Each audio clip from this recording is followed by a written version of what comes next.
Dr. Owusu Ocho. It's Dr. O for the 804. As the premier knee and hip shoulder sports surgeon in Virginia, I would like to remind you that health equals power. Sports build and uplift communities, nothing else can. The mission of sports medicine is to keep athletes of all ages and levels at the top of their game.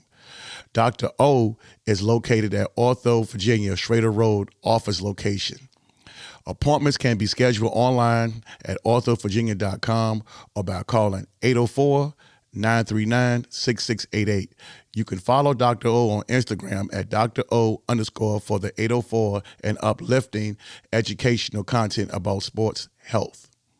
Hi everyone, I'm Coach Rick Stockel. I am co-owner of Newman & Dunn Real Estate here in Central Virginia, as well as I am a high school boys basketball coach at Monacan High School. I've sold over 1,300 homes here in Central Virginia, and I would love to work with you and your family in your home buying needs. I am a proud primary sponsor of Ballin' in Virginia, and I hope you enjoy this show. Welcome to another episode of Ball in the VA. Today, man, I have a special guest. Bro, hey, man, this brother here, man, has been doing this thing out here. And again, he was brought to my attention by Dr. O because Dr. O is out here doing his thing. So today, my special guest is Chris Torres of Onyx Elite Training. What's going on, man? I'm good, man. Chris Gorres. I'm sorry. It's all good. Look, I know. Look, I got the T right here, but they know it's Gorres. Thank you for the correction, man. It gets weird because people know me from on IG, and IG is Trainer Gorres. Okay. So sometimes people get messed up. And it's crazy. Even when I put that confirmation text, I put T on there. Yeah. I said, man, it's Gorres. What am I doing? It's all good. So but yeah, hey, thanks to you and thanks to Dr. O for having me on. I mean, Dr. O is a legend in the community. So, you know, anytime he says something, anytime he refers somebody out, you know, that's somebody that you want to listen to. So when he made this connection, I jumped at the chance. So, you know, I appreciate you having me on. Man, I appreciate it. And we definitely got to give a special shout out to Keytwan, man, because Keytwan, that's right. He again, another hit, man. I haven't even did the podcast yet, and it's another hit. Shout out to you, Keytwan, and Dr. O for making this thing possible, man. So we're going to jump right into it, man. So tell us a little bit about yourself, man. I'm looking at my notes and stuff like this, and I'm like, this man with you Ivy League, man. Yeah. Tell us where it all started. Man, so, oh, man, you got me nervous a little bit. Now I got to reach back. So, yeah, I played football growing up. I grew up just outside of D.C., so okay. I grew up in Silver Spring, Maryland, went to a place called Good Counsel High School. The full name is Our Lady of Good Counsel High School. We know about them. They just won the WCAC championship, sure so did. Shout out to the Falcons. You know, they were not who they are today. Today, they are a national powerhouse, and we were a very good team, but we were not that.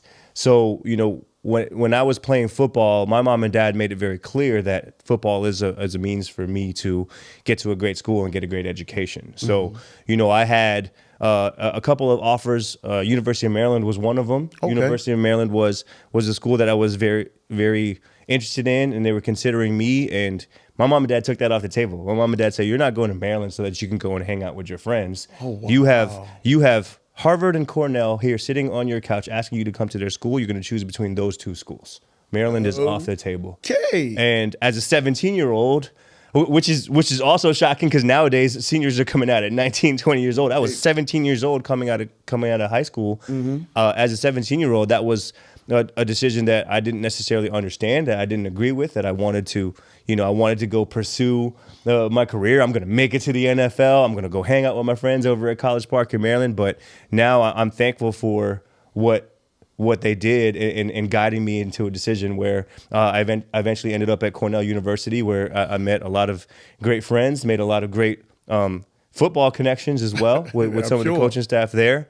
But learned a lot about myself, learned a lot about, you know, how to be a man. And then, eventually went from Cornell to personal training. Yeah, that's my journey. Listen, man, you know, as a 17-year-old, like we could talk about it like now, but a lot of times when you say University of Maryland, you got an offer to go there, or that was like it's an interest there, but your parents was like, nope. Because people don't know, a lot of Ivy League schools, they don't offer athletic scholarships. They don't. Correct? They don't. Right. So your parents are saying, hey, we're going to send you here. This is where you're going to go. And again, outside of your comfort zone. I know you kind of went into it, but for our audience, because in today's time, we want to do stuff that's comfortable. Sure. But we don't want to take the necessary, we want the results of what we see other people get, but you have to be uncomfortable, to get to that comfortable space. Would that be correct? Yeah, no, absolutely. Like the struggle is what makes the adaptations, right? Like even in strength and conditioning, the basis of any type of training is to create an adaptation, and the way that you create an adaptation is to create stress. Without stress, there's no adaptation. Without cracking an egg just stays an egg, right? You have to be able to do something to it, to put it through something for it to ultimately become whatever it is that you want it to become, right? So what connects all of us, no matter who you are, and this is why I love sports, is because it doesn't matter where you're from, what religion you are, if you're black, white, rich, or poor. Right. Sports is that common journey, that common struggle to be the best version of yourself that we can all connect with. So, with what we do over at Onyx, that's what we try to do. We try to bring you into that uncomfortable zone so that you can find out what you're actually capable of. Oh. So it's not necessarily us saying, hey, we're going to get you stronger, faster, and jump higher. That all happens for sure. But what we're really trying to do is get you to understand what you're capable of. You be your best self. That's true. While we go into further, tell everyone where you're located, and can you give any way, your Instagram handles or whatever we have to do to get in touch with you? Yeah, sure. So Onyx Elite, we've been open since 2018. We're over in Willow Lawn at the U-Turn building. So people who were local to the RVA know where the U-Turn building is. Yep. We've been there again for 5 years. Our Instagram handle is Onyx_Elite. My personal Instagram handle is @TrainerGorres. Which is trainer like personal trainer, and then GORRES, and that's how you can find us on Instagram. How many you got? I see you had I went through your bio, man, and you have a team, man. How many people you have on your team for the people who don't know, and just talk about your team a little bit? Oh, our team at Onyx is incredible. We have a head coach, Corey Broadnex, who is our head coach and director, and he is somebody who played football at Duke University. So somebody who is very intelligent, understands what he's doing, understands the science, but understands people as well. We have Candace Broadus, who's been with us since the beginning. She was somebody who's local to RVA, went to Virginia Tech. She's passionate about running. We always joke about how many miles she gets in the week. Wow. Like on a light week, she might run 20 miles, right? That's a light week for her. Light week? Yeah, it's a light week. Somebody that we just brought on very recently is Alyssa Carter, who was started off with us as an intern at VCU. I saw that. Yeah, but now she's really passionate about helping people, about serving the older population with weight loss programs. She still does a lot of the athlete training. She's got a tennis player that just committed to, I think it was JMU, or no, maybe it was Virginia Tech. I don't know what it was, but she trains a bunch. And then recently with Dr. O, who he knows, Lance Bennett. Lance Bennett is our physical therapist. He's a doctor. Yeah, he's a doctor of physical therapy, but in the very beginning, we always planned that we were going to do physical therapy, and that was going to be a part of our list of services. But it was very hard for us to find the physical therapist that fit in with our philosophy, that understood who we were as a company and understood who we were and who we were trying to be and the type of athletes that we were getting in. Because, quite frankly, there are a lot of physical therapists out there that enjoy keeping people unhealthy. We want to get people restored and moving better as quickly as we possibly can. Yeah. Because for a lot of our athletes, for a lot of our demographic, that's money for them. Yes. The longer they stay off the field, the more money they miss out on. That is true. And that's not true for youth sports for sure. Right. But if this is how you make a living and you don't get out there, then that's your paycheck now. So it's costing them to not be on that field. So that doesn't necessarily mean that we're throwing caution to the wind. We're still very careful with what we're doing, but there's a difference between moving urgently versus rushing things. Okay. We don't rush things, but we do move with a little bit of urgency when it comes to physical therapy. So Lance has really helped us complete that, where we can have somebody come in straight from Dr. O, right? And from the surgery table to the turf is what we call it. Right. From the table to the turf. Yeah. It's crazy because when I met Dr. O December of 2022, actually I've heard of him at one of Keychuan. He sponsored one of Keychuan camps Right. up at Hermitage. Yeah. And my son was like, man, Dr. O, you got it. I said, who is Dr. O? He said, man, he's big in the community. Because my son works for ortho. Got it. And I was like, he said, no, man, Dr. O, he said, Dad, you might want to meet him, but I never got a chance to meet him. But now just understanding what Dr. O wants to do, and like you said, you want to start young. Like I said, a lot of these guys are professional athletes, but if you understand a lot of this stuff at a younger age, at the youth level, and it kind of, translates and kind of goes with you up into the high school level, and then, the collegiate level, and so on and so on. Would you say that it gets easier from that point if you kind of start earlier, kind of understand that philosophy earlier? I would never say that it ever gets easy, but you get better at it. Right. So, Okay. I've been blessed. The other part of my job that I consider a blessing is I get to work with so many different families. I get to see the things that they do, the way that they raise their kids, the way that they interact with their loved ones. And I get to learn from all of that. And what I've learned over the years is that your kids don't just become good at something. Right. To be good at something, you have to suck at it first. Okay. And that could be learning how to play piano or guitar. Right. That could be learning how to cook, right? The first time you ever cooked something, you weren't great at it. Yeah. You know what I mean? And it or whatever. Yeah, and the same thing with running and lifting weights and playing football and all those other things, right? So if you want to be great at taking care of your body, you're going to suck at it first. You're not going to know. You're going to do too much. You're going to do too little. You're not going to eat the right things, all those things. So if we can build those habits and those practices early with somebody, then later on in life, they have a chance at being able to overcome some of the different challenges that come their way because they've already established those good habits, right? So if we can take a 16-year-old and teach him these habits, then he's got 10 years of practice by the time that he's 26, right? If we can take a 13-year-old and show him these things, they've got 10 years of practice before they get to 23 years old where they're on their own. Right. They've graduated from college and now it's on them. They don't have that strength and conditioning coach that's going to be monitoring everything that they do for the day. They're in the pros, and guess what? In the pros, if you don't take care of your body, that's cool. We'll just find somebody else that does. That's right. You know what I mean? They don't. It's not going to be the same type of development, right? Because I have a job to do, and my job depends on us being successful. So if you're not going to help me be successful, I got to find somebody else. I'm not here to help you take care of your body. Right. Right. So when we can take that 13-year-old kid and give him 10 years of practice, that's how you develop a 23-year-old that understands how to take care of the body, understands how to stretch, understands how to eat properly, how to rest properly, recover from workouts, recover from games. So that's all part of what we try to do. Yeah. How many? I guess what would be the percentage or the ratio of youth kids that you have in there versus the collegiate or the professional athletes that you have? Because I know we talked about some of the athletes that you trained, and we'll get to that. But how young? I know we said 13, but how young or what ratio do you have at Onyx? So we don't take them. We don't take athletes under 12 years old. Okay. Yeah. Okay. Now that's the statement that we make. Now there are exceptions that we have made in the past because you have somebody who's the younger brother of a sibling who trains with us and things like that. Or there are exceptions that we have made in the past, and we've watered down the program to make sure that it's appropriate for that level.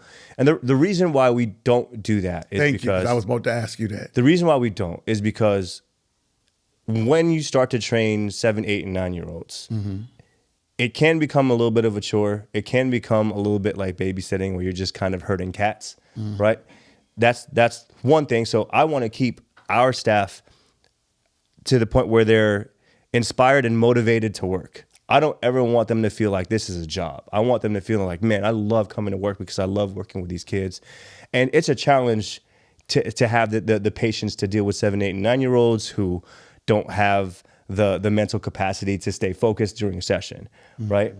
Now, the other part of that is from a sports science perspective, a 7 and 8, 9-year-old kid would be great if you just roll the ball out and let them play. Right. It doesn't even matter what type of ball. Just go out there and let them play. Let them run around. Let them bump their knee. Let them climb a tree. Let them fall off a bike. Let them do all those things because that's going to develop them. Right. Us taking them through some of the things that we do, it's too formal. It's too regimented. It's too boring for a 7, 8, and 9-year-old kid. Okay. They should be exploring movement, not necessarily over patterning them. Right. Right. And so we see it a lot with kids who over specialize too young.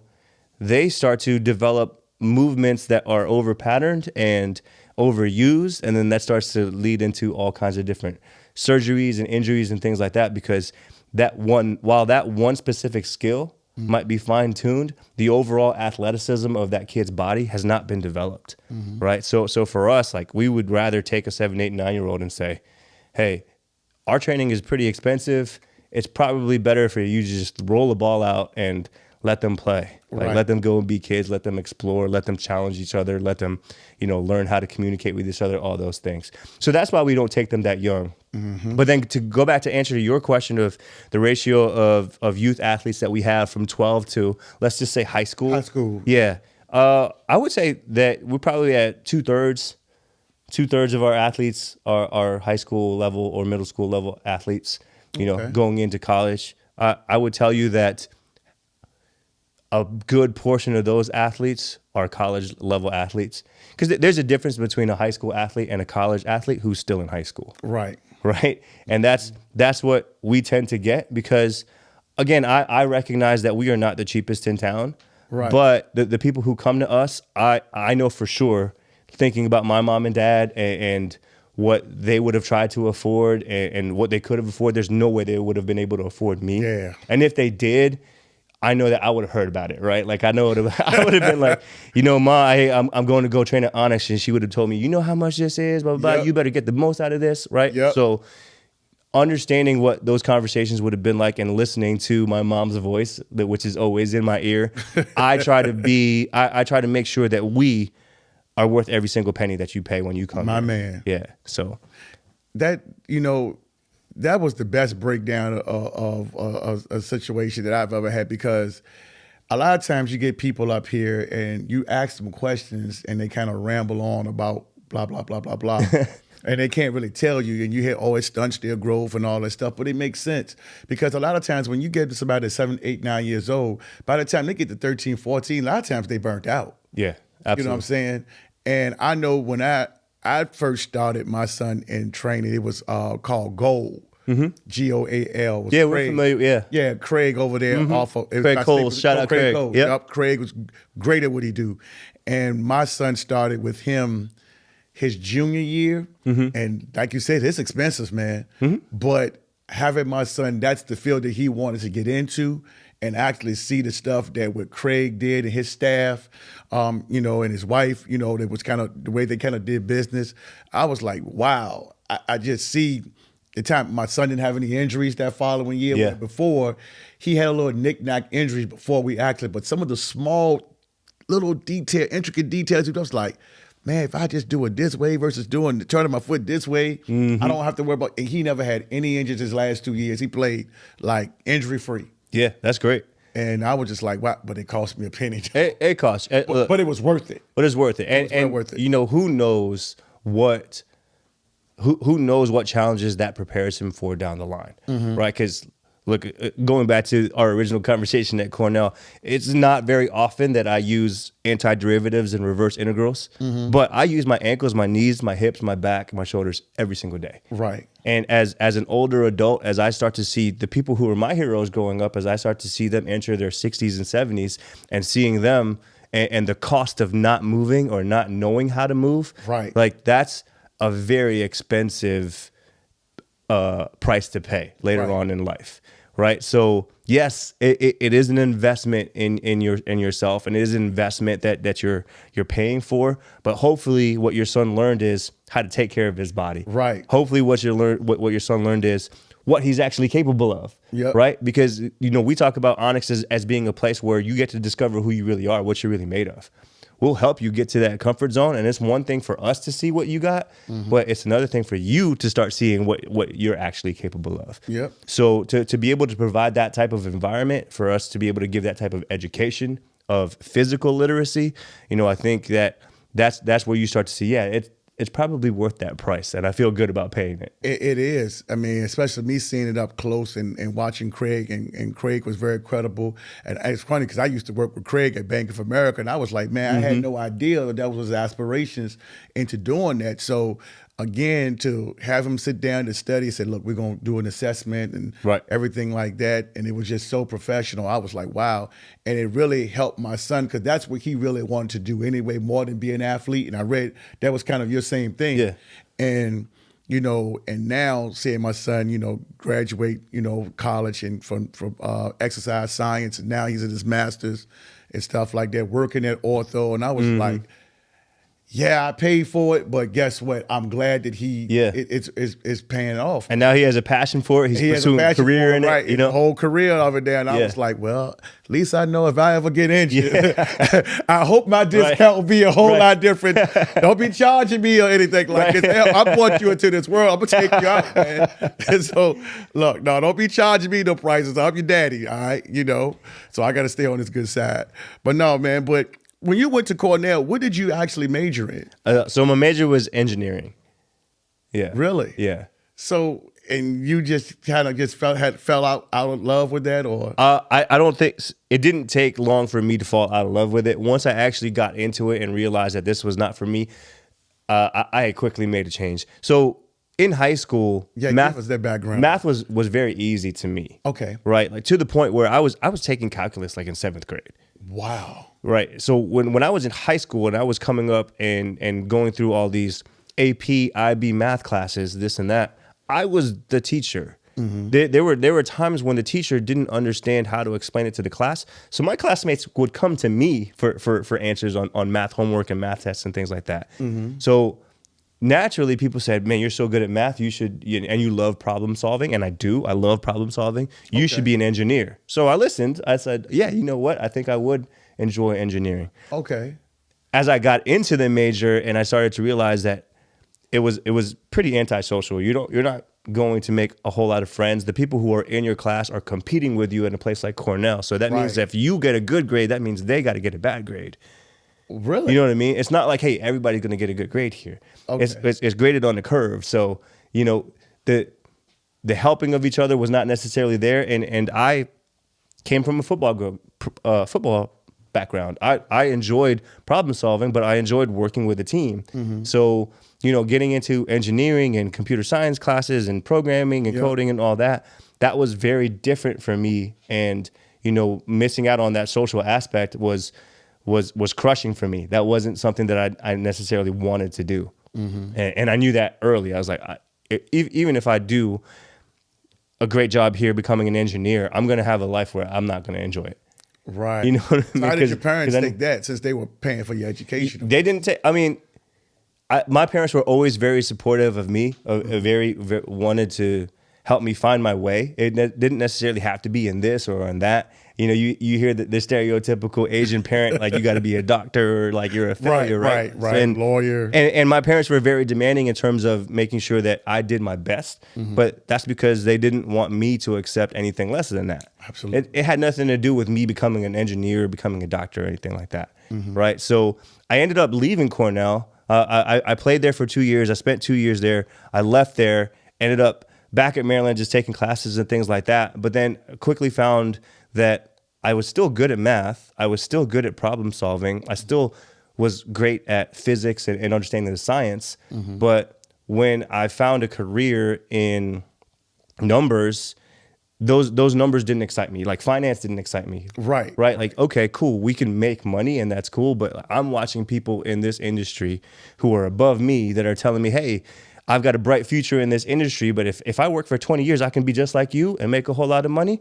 Okay, cool. But you never see your kids. You always complain about your wife. Right. You never take a vacation. Right. Right? Like your kids are always complaining about this and that. Like, I don't want that life. There's no amount of money that is going to help me like buy happiness. So I quickly found a career in personal training because that at that time was a thing that I could do that didn't involve a lot of startup capital. I went and got certified and did some mentorships and things like that. Yep. And then, as I started to grow, decided that, hey, I wanted to take this more into the sports realm because I feel like I could really help. I could take some of my problem solving skills, some of my people skills, some of my understanding of sports, and then help people get better at sports. Because I remember just doing workouts when I was in high school and in college that I felt like didn't necessarily make me a better athlete. looking back, I know that they probably weren't designed to make me better athletes. There was probably some mental toughness that they were building. Yep. But I wanted to have a program where I was like, hey, I want to make you a better athlete. I want to help you train smarter and not harder. So that was my journey from an engineering student at Cornell to a personal trainer and then sports performance coach. Man, I'm telling you, that is a journey. And see, you, even though you say it was a little bit, man, but that was a lot. But I'm telling you, man, I love hearing the backstories. Yeah. Because everybody has a backstory, and everybody think, okay, you just decided to open up Onyx today, and boom, I got this client here. Boom, I got this certification here. Man, it's a lot of time. I seen my son I think he tried at least 2 or 3 times. I want to say it was twice, and he failed both of those certifications. Yeah. And I watched him study. I watched him, was like, man, I said, this time he got it. It might have been 3 times. And I don't think he got it. And it was just like, okay, but then these things, and I said, well, hey, maybe it was something else because when he failed it, then these other opportunities came. Right. You know, to internship at House of Athlete and everything for those, training those guys there, assisting that experience in itself. So it's like, okay, and just meeting some of the people though who he met. So that's why I said, man, I'm glad, like you said, you found your passion in what you wanted to do. And hey, man, salute, because like I said, everybody don't have to be a lawyer. Everybody don't have to be a doctor. And when you go to Ivy League school, hey, man, oh God, I'm like, whew. But like I said, but you got your parents. The biggest thing that you had your parents to support. I've always had guardian angels around me. So I've had my parents who have been there for me, who had a great balance of protecting me while also allowing me to make mistakes. Because mistakes are where you grow. You got to learn from them. You got to make them and then learn from them, right? And then I've always had great friends that have supported me. I like to think that's because I'm a great friend. Right. So you tend to attract the friends that you are. If you're that type of friend, then that's the type of friend that you attract. Right. If you're a shitty friend, then and you're always wondering why you always have shitty friends, it's probably because you're the shitty friend. You know what I mean? So I've always had great friends, and one of my best friends growing up was Gucci Onyewu, who was the co-founder of Onyx Elite with me. Yep, I saw right. that. So part of that journey of leaving Cornell meant that I never got that 4-year degree, which meant that I was ineligible to work for a company called Exos. And that was the dream, to work for Exos. Exos out in Arizona, formerly called Athletes Performance. These are the guys that train the #1 draft pick like for the last 25 years in a row. Right. They do NFL combine training, and I'm still very good friends with a lot of them, and you know, a lot of their coaches that were there or still there. I'm very good friends with, and we now present on the same circuits and things like that. But part of the requirements to work at Exos was 4-year degree, CSCS, and all that. And I said, look, I got the CSCS, but I didn't do this because I was an immature 19-year-old, as 19-year-olds are. I'm 30 years old now, and you know, I'm ready for this. But because of that piece of paper, I couldn't get that job, and Gucci was there, and he said, hey, that's all right. We'll just build our own. You know what I mean? I like that. You know what I mean? So, because he had gone to Exos, and he has played, I forget how many years. I think it was 14 or 15 years overseas playing professional soccer. He played in 2 World Cups and represented the U.S. men's national team. So he's a high-level soccer player. Guy. And he went through some injuries, and he did his rehab and stuff at Exos. And I remember him calling me and saying, Chris, how come we don't have something like this on the East Coast? I said, I don't know. And he said, well, then let's build one. And that's how we started to look around. We started to look around in the D.C. area because that's where we're from. And then Richmond came up, and it was like, hey, you know what? Richmond's not that far. So we could still lean on a little bit of our relationships here in D.C. And it can still come down. But we could afford to do what we want to do down in Richmond. Had we done that in D.C., it would have cost us 10 times more. And that's what I was going to say. Right? Yeah. So coming down to Richmond and being involved in this community was a true blessing. And he's another one of, you know, not just my parents being a guardian angel, but friends like Gucci, my wife who has been supportive of my career and all the traveling and all the extra long nights and things that I have to commit to. Like, she's been very understanding. So, you know, when I look back at the journey, it's never a solo mission. It never is. Right? Even if you think you're out there solo, you're not. There are plenty of people out there that are supporting you, that are giving you love, even if you don't know it. Right. You know what I mean? Like, they might be opening doors for you that you had no idea they were opening doors for you, you know? Man, and I'm gonna go right. You just, man, like, I think we on the same page because that was gonna be my next segue. Keetwan Heath has done so much for me that I remember one time we had a conversation probably early in the year. He said, man, no, this was probably end of last year, like November. He said, Lee, man, you don't understand how blessed you. He said, doors are opening for you and you don't even know it. And I was like, okay. And this was like mid-afternoon, I was having this conversation with him. And in the next 3 weeks, I ended up getting a DM from Dr. O saying that he wanted to join and be a part of what we was doing. And I was going to ask you, what's your relationship with Keetwan? How did y'all meet? And kind of give us the backstory on that. Yeah, so with all of my clients, I try to find a connection. And this is one of the many blessings of being Filipino American. Okay. Right? Like being a Filipino American means that I was a little bit of everybody, right? Like I could hang out with my white friends, I could hang out with my black friends, I could hang out with my Latino friends, I could hang out with my Asian friends, you know what I mean? I could hang out in the math club and I could hang out with the athletes. You know what I mean? So I fit in everywhere. So part of my job is not just to get people stronger and faster, but to be able to take somebody into an uncomfortable zone like you were talking about. I got to be able to speak their language. I got to find some sort of connection. So what I saw that connection right away, the connection I saw with him right away was that connection of fatherhood.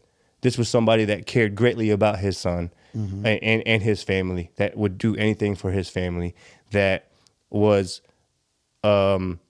completely authentic, that he was not chasing the wrong things, right? Because I see a lot of people in this industry that are in it for what they think is fame or their own ego and this and that. And this is somebody who loves to serve and loves his family.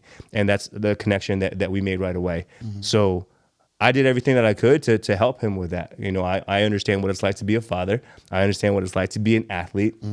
So to be able to provide a little bit of guidance here and there and to let that relationship grow naturally. You know what I mean? I didn't want to come in and be like, Key, you should do this, do this, do that. You know what I mean? Like I let it grow naturally. And, you know, the more that we got to know each other, the more that relationship and that bond formed. And we were able to explore different things as far as some business opportunities, but even just some cool conversations about how to handle life. You know what I mean? So those conversations, again, happened organically. It was forced or anything like that. So now, you know, as Key is doing his thing, as Kai is doing his thing out in Virginia Tech, you know, whatever I can do to help him, I'm gonna do. I'm gonna put him on. Like last year, I took him with me to Indianapolis for the NFL Combine. We got to meet a lot of people, got to see some of the athletes, some of the coaches, and be around it, and just to kind of bring him up and you know, show him where the path is and what's possible, and hopefully have him be inspired to go pursue something like this. Because, like you said, I think that he's an incredibly gifted coach. Yes, he has a lot to offer. He pays attention to detail. He's somebody that he would fit in at Onyx if he wanted to. Yeah, because he pays attention to that detail. Like at Onyx, we watch everything about your movement. Like there is nothing that you're going to do that's not going to be guided, right? So, you know, with him being that type of person, we just naturally grew, and again, just anything I can do to support him. Man, that is big, man. Shout out to Keetwan, man. Again, it's the pipeline continues because, again, I wouldn't meet you if it wasn't for him and Dr. O, so that's great to hear that backstory. You know, I was going to ask you, man, you know, we talked on the phone, going to some of the clients that you've trained, man, I was kind of amazed that when you told me, I was like, you did what?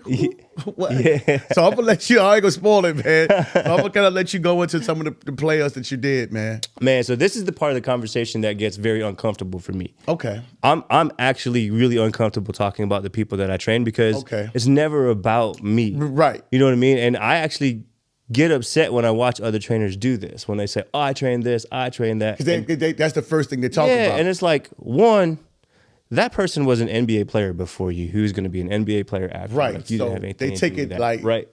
So, and I've been down the path of making it about me, and that's a very depressing path. Yeah. Because you start to compare yourself with every other trainer, you start to compare yourself with everything else that's out there. And I got to see the accolades that my clients were getting.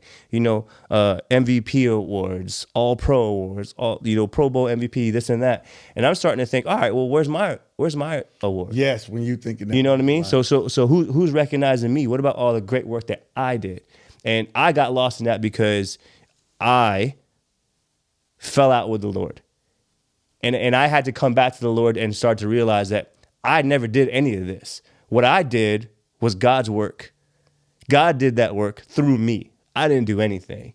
So God gave me the opportunity to work with people like Jason Tatum when he was getting ready for the NBA coming out of Duke. God gave me the opportunity to work with the Washington Redskins when RG3 was drafted. God gave me the opportunity to work with a lot of these NFL players. God gave me the opportunity to work with Katie Ledecky, who is one of the best swimmers of all time, right? Exactly. So, these opportunities were not things that I did, which is why I don't feel comfortable talking about it. Right. It's something that I was blessed with, and it's an opportunity that I cherish and I'm thankful for, and I'll never not be grateful for those things. So it's been a cool opportunity. I've developed a lot of relationships with some of those players. Lorenzo Alexander is one of my best friends. He was somebody that changed a lot of positions when he was with the Washington Redskins, and then moved on and eventually became an All-Pro at the Buffalo Bills. Yep. Antoine Randall L., who is now a Detroit Lions wide receivers coach. Also, I didn't even know that. Yeah. He's also, again, one of my best friends that I talk to a lot, and somebody who I had a chance to work with. So there's a lot out there. I'm probably forgetting a lot. Oh yeah, you are, but it's okay. But they get the point. But yeah, it's one of those things that, again, I probably forget a lot about it because I don't think of it that way. Right. Yeah. I try not to, because that's a toilet bowl that you go down, and then you start to thinking like, oh, I got to compare. Like, try to use that. You start to think that I started to think that my worth was based off who I train, and that's not true. No, it's not. That's not true. Like, that's how I ended up in a dark place, and I don't ever want to be there again. And I don't want to help other people avoid that path too. You know what I mean? And the way that you battle anxiety and depression is with, one, physical activity, and two, with appreciation. The more grateful you are of things, the less you worry about the things that you can't control. You know what I mean? So, like, for every athlete that I train, I'm grateful for that opportunity, but I'm also grateful for the 3 other people that I met working with them. Like, yeah, we worked with Jason Tatum, but I was also able to bring Corey Broadnax down to that. Right. So Corey was able to meet Frank Mason and Semi Ojale and some of those guys. And we were able to have a great relationship with Drew Hanlon, who is one of the premier NBA skills coaches that is out there. And he works with guys like Joel Embiid and Bradley Beal. And like all, So, those are the things that I cherish, and I play the social media game. I do, because it's a game that you have to play if you're alive these days. Right. So every once in a while I will post something out there and be like, hey, it was great to train so and so. But you don't feel comfortable doing that. I'm not comfortable doing that. And I tell it to Tim as well. I just, that's not who I am. Yeah. I totally get it. Yeah. And like, for instance, when Matt McClung when he won the dunk contest, you saw so many different trainers claiming to be Matt McClung's trainer. Like, this is Matt McClung's jump program. Shout out to Matt McClung. Shout out to my boy. Congrats. Thanks for all the hard work. And I'm like, in my mind, I'm like, if you really knew Mac, if I really knew Mac, right, I'm not posting that on Facebook. I'm gonna just tell him directly, Mac, so proud of you. You deserve this. Congrats on your win. Yeah. And I've had those conversations with very many, with a lot of high profile athletes. That's not something that I need to post. You know what I mean? Like, there's only one reason to post something on social media. Right. And that's because you want people to see it. Thank you. That's the only reason to post something on social media. It's not because you want to give that person kudos. No. Right, no. You wanted other people to see you giving that person kudos. Yeah. So, like, there is just so much about this field that, for me, it's a trap, man. It is. Like, I try not to go down that road because I've been down it and it's dark. And for me to come back into the light and appreciate the things that I have and to appreciate those opportunities, it's truly a blessing. And again, this is probably not the answer that you were looking for when you asked this question. But that's why I'm so uncomfortable talking about. I'm glad. But I'm glad, and I'm gonna tell you why. Because my son's the same way, and a lot of his friends, like it's so funny. And yeah, if some of y'all be watching this, I really don't care. You know, I say this all the time. I truly don't. When my son went off to school and he graduated, we was sitting and was going through the ceremony. He texted me and said, "Dad," he said, "I got the confirmation to go to Florida." And he said, I said, well, go through this thing like, well, how you going to do this? And blah, blah, blah, blah, blah. Because the biggest thing was, where are you going? I had family there. And I was just like, well, I got to make some calls of like, you know, how long it's going to be there for the NFL Combine training. Mm-hmm. And I was just like, when does it start? The day after Christmas. That's 4 days. Yep. So I'm like, so we got to, like, what? And so when he went down there, he's not big on social media either, because he's a person that when he does stuff, he do it on his own. Yeah. So a lot of times, so a couple of his close friends, I remember a lot of times, and this is just me. This is not him talking. This is just me. I just pay attention to the small things. And I told you, I pay attention to things. So when you see people that they mess with you, but they don't mess with you. Yeah, yeah. And then all of a sudden, because, he's going to work at the House Athlete. Yeah. And at that time, you know, Brandon Marshall was, blah, blah, blah, blah, blah. Man, I'm going to go work with you. I'm going to come over here. Really? This is what we really doing now? Yeah. And I'm just like, why are you doing that? And so, of course, he never posted about none of that stuff. It was just, I began to start to follow, you know, to make sure that this is what it was. Yeah. But now you started getting a lot of friends. They want to be affiliated with you. Oh, yeah. But you wasn't want to be affiliated with him before. Yeah. Because he has his own friends he hang out with.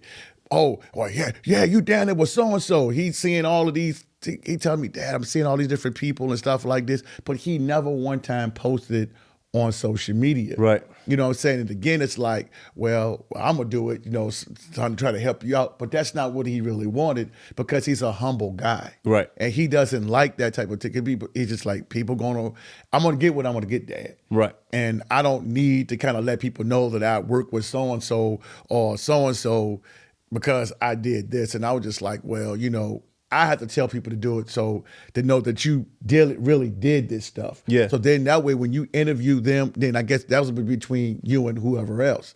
But you're right.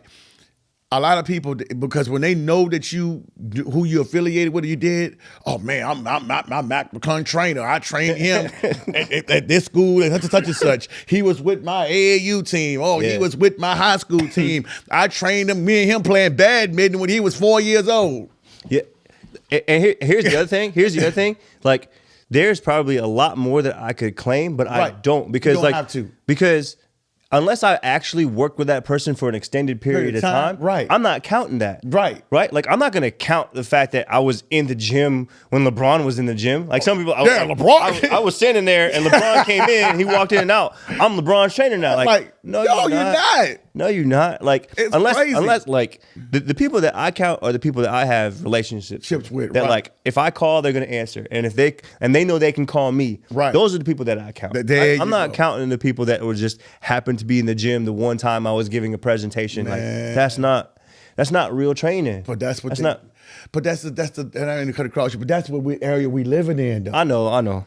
But that's why I say, Chris, I like you, man. I really do, because you're very humble, and the way that you say that, because I tell Tim all the time, I said, Tim, I'm not comfortable with kind of, and it's not that he pushed me to do those things. Right. But I'm just like, there's a reason why I don't like doing that. And here's another reason why I never want to be that way, is because there's a kid out there who's 16, 17, 18 years old, and I don't care what you say, it's really hard to be that age these days, because you're comparing yourself to anybody who ever was, my God. Everywhere, right? Like, imagine us, when we were growing up, we were comparing ourselves to everybody who was in the newspaper. Right. They're comparing themselves to everybody in the world ever. Right, and we never had access to that. We didn't have access to none of that. So it's very daunting for a 16, 17, 18-year-old person to find their way in this world. Mm-hmm. Right. And I don't care who you are. You could be the next LeBron James. You could be the next person that's going to come in here and be the GOAT.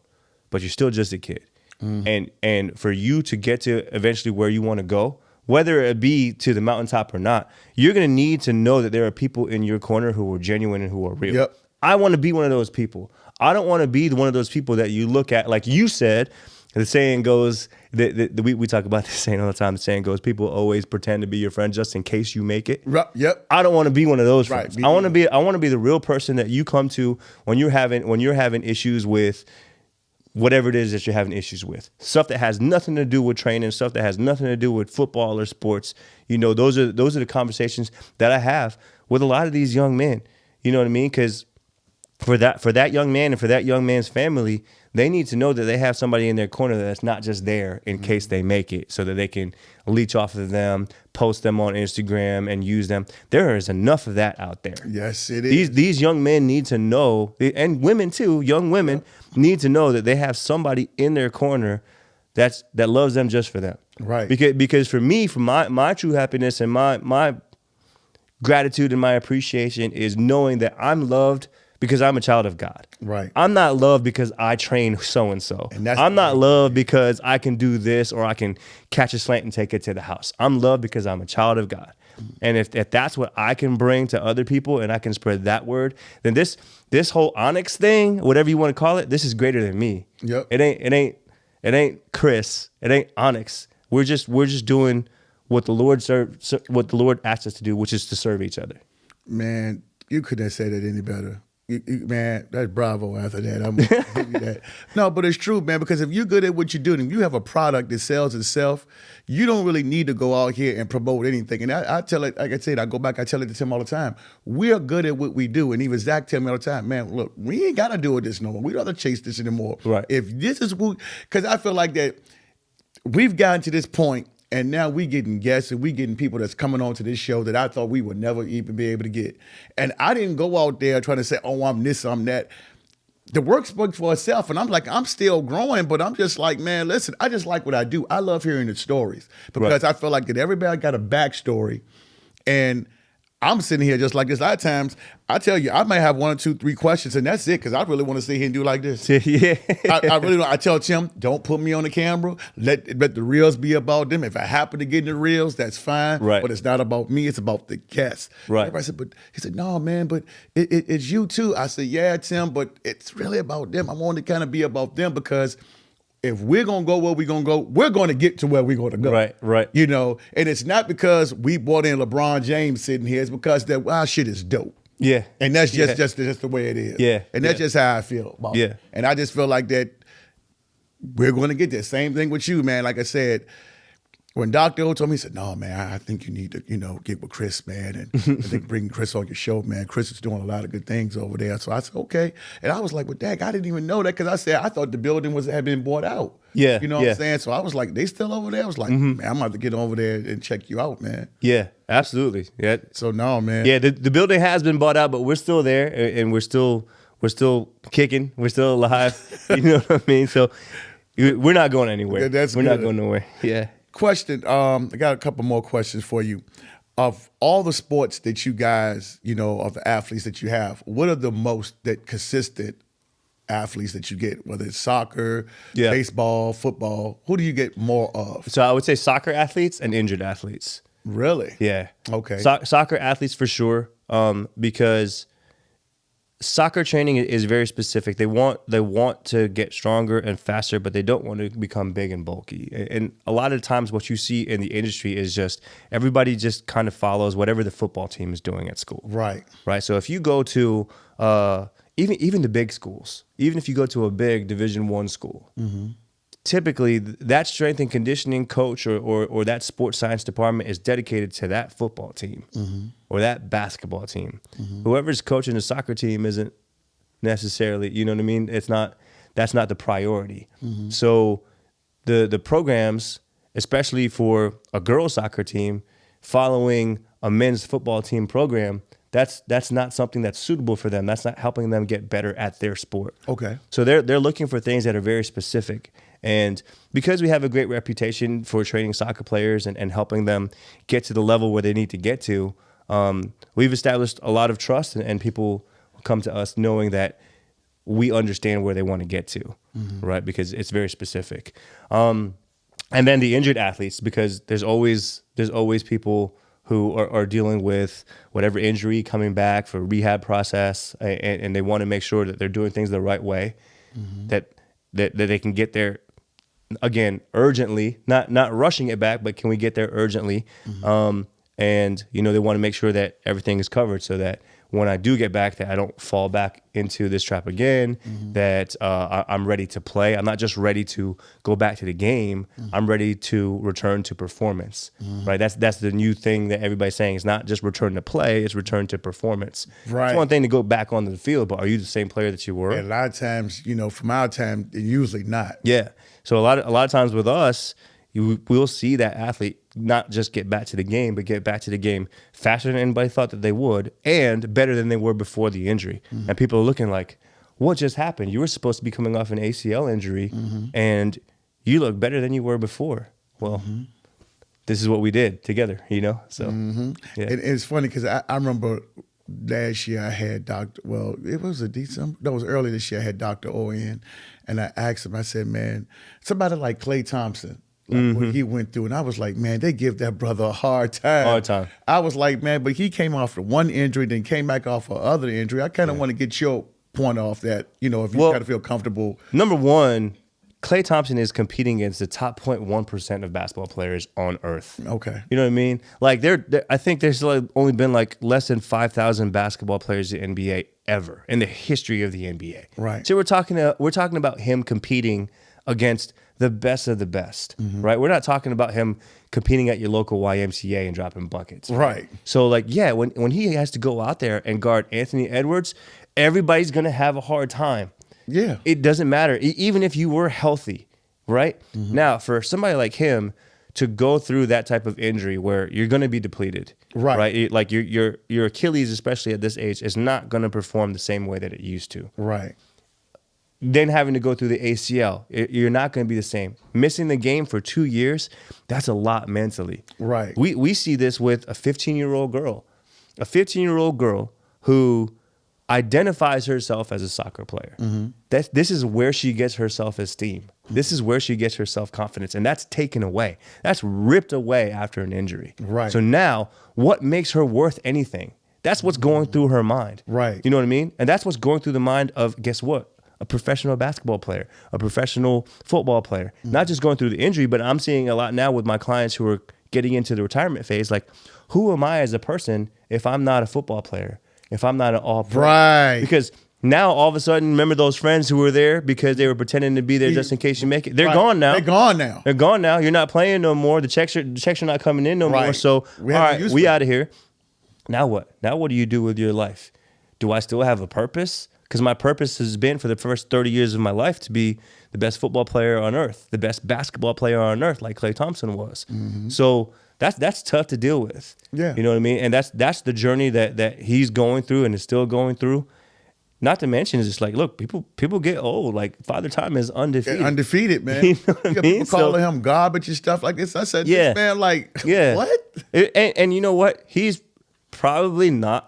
We can all see that he's not the same person that he used to be. Right. But he's still top 100 basketball player on earth right now. You can't name 100 basketball players better than Klay Thompson. You can't. You know what I mean? So like, it's just putting things into perspective. You know what I mean? Like, there's so much that happens in media and social media, and you know, the narrow casting. We used to have this thing called broadcasting, and now we have this narrow casting where people are doing these hot takes that, oh, Klay Thompson's trash. He's washed. Right. Like, People do that. Russell Wilson trash washed. And it's like, yeah, he's not who he used to be. Right. Everybody can see that, but he's still a really good player. You know what I mean? And you know, I'm just never gonna. But there's nothing that I get personally out of like jumping on somebody's injury or somebody's lack of performance. Like, he's obviously dealing with whatever he's dealing with, right? And it's tough, it's hard, it's more than just the physiological side of dealing with an Achilles and an ACL. It's also the mental side of being away from the game. So you know, there's a lot going on there with Klay. Well, like I said, again, I wanted your expertise because you're in that field. And I get a lot of people call them trash. We see it on ESPN, those guys who never played the game, Right. paid to do that stuff. Well, ESPN is paid for you to engage you. Right. So the easiest way to engage anybody is to get them to run away from something that they fear or chase something that looks like pleasure. Right. You know what I mean? Like that's what we deal with today. And that's all of media almost, right? Whether it be like the Fox News, CNN cycle, whether it be the ESPN, they're paid to make you engage. So they're trying to say outlandish shit just to get you to react. Right. Because other than that, you can be listening to podcasts like this to further enrich yourself. Right. So the only way for them to get you to listen to live talk shows is to say outlandish shit. Right. So, a lot of the stuff that you're hearing on First Take or whatever it is, like, don't get it twisted. They are the best at what they do. Like, Stephen A is the best at what he does. But what he does is not necessarily inform you. He's entertaining you. Entertaining you, exactly. And that entertainment isn't necessarily always entertaining the good of you. It's also entertaining the bad of you. You know what I mean? So, man, this is good, man. Look, I listen. This was great, Chris. I know you have a podcast of your own as well. Yeah. Man, give us a plug, man. Let us where to find you at, man. This is what we do here. Yeah. My boy Craig Hoffman will laugh at this because I never really plug myself, but the Train with the Best podcast is on Spotify. It's on Apple Podcasts. There'll be a couple of episodes on YouTube. We cover a lot of topics in the training world. So if you really want to get into the training science of how to get people faster, how to train for a race, how to train in the off season, how to lose weight, how to do all those things, we dive into all that. We've got some really cool guests on there. We've had athletes on there. We've had coaches on there. So the Train with the Best podcast is what it's called. Well, man, there y'all have it, man. I told you, I appreciate it. I told you we was going to have another hit, man. Man, I thank you so much, man, because I felt like I've learned so much, man, but I'm definitely going to be following you, and I'm definitely coming to your facility because I told you I want you to meet my son. Come on, let's do it. We got to make that connection, man. And I definitely got to have you back on here because between you, Dr. O, I know he's coming out with something and stuff like this. I think we can all just kind of make it work together, man. Yeah, man. Anytime. It's always a pleasure to do things with good people, and I will always find the time to work with people like you. Man, I appreciate you, man. Yeah, man. Thank you so much, man. Thank you, man. Again, another hit, man. Ball in the VA. I told y'all, man, this is what we do over here. We keep making the connections.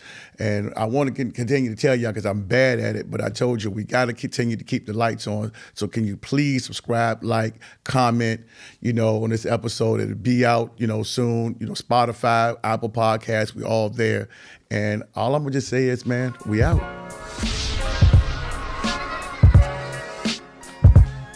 I appreciate y'all watching the episode again today, y'all. Go over, make sure that y'all check out my man, rickstockel.com for any of your home buying needs. Appreciate it. Thanks again.